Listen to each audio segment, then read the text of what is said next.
Peddapalli ex MPP Bandaru Srinivas Goud గారు మనతో ఉన్నారు. సార్ చెప్పండి, ఈ ప్రస్తుతం ఖమ్మంలో జరుగుతున్న ఇష్యూ కోసం ఎలాంటి న్యాయాన్ని డిమాండ్ చేస్తున్నారు?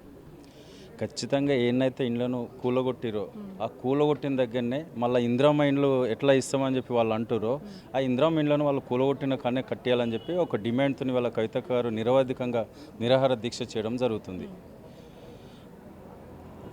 అక్క దీక్ష చేస్తున్నారు, బాగుంది. కానీ ప్రభుత్వమే కూలగొట్టి మళ్ళీ ప్రభుత్వం న్యాయం చేస్తుందని మీరు అనుకుంటున్నారా? ఇలా ఎంత దుర్మార్గం అండి. అసలు భూదానం అంటే ఏందండి? ఎవరికైనా మనం దానం ఇస్తే మళ్ళీ తీసుకుంటామా? భూదానం చట్టం మనం 1965లో మన ఉమ్మడి ఆంధ్రప్రదేశ్లో ఉన్నప్పుడు భూదానం చట్టం తీసుకొచ్చారు.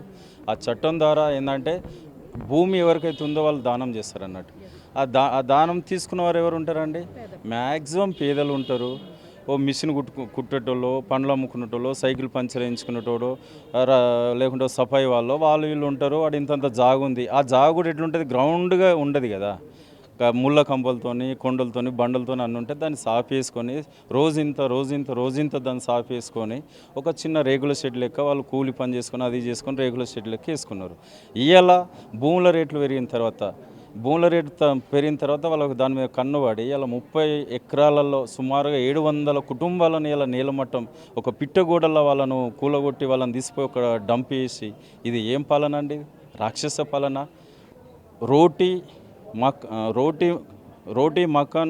రోటీ కపడా మక్కన్ అని చెప్పి అన్నారు. మరి వాళ్ళు ఏం చేస్తారండి?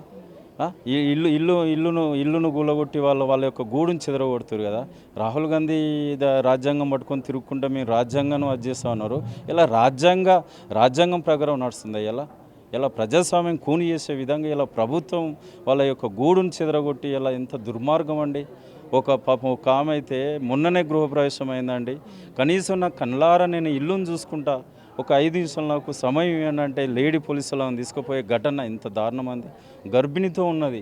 అయ్యో మేము ఇళ్ళకి వచ్చినాం, నాకు ఇలా రేపు మా పురుడు అవుతుంది అంటే కూడా కనికరం లేనటువంటి పరిస్థితి. చిన్న పిల్లలు, కాలేజ్ పిల్లలు ఎగ్జామ్స్ అవుతున్న సందర్భంలో వాళ్ళని తీసుకుపోయి వాళ్ళ ఇల్లు కూలగొట్టారంటే ఎంత దారుణం. ఇలా ఒక గూడు కింద పడితే నన్ను ఉన్నటువంటి పిల్లలు దాని చుట్టూ చాలా ఇట్లా తిరుగుతూ ఉంటాయి.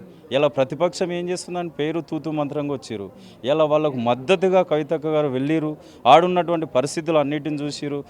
మనం ఇట్లా కాదు, వీళ్ళకు న్యాయం జరగాలి. ఎక్కడైతే ఇళ్లను కూలగొట్టిరో ఆ కూలగొట్టినటువంటి జాగల్నే వాళ్ళకు మళ్ళీ ఇల్లు కట్టేయాలన్నటువంటి ఒక దీక్షతోని ఇలా నిరాహార దీక్ష చేయడం జరుగుతుంది.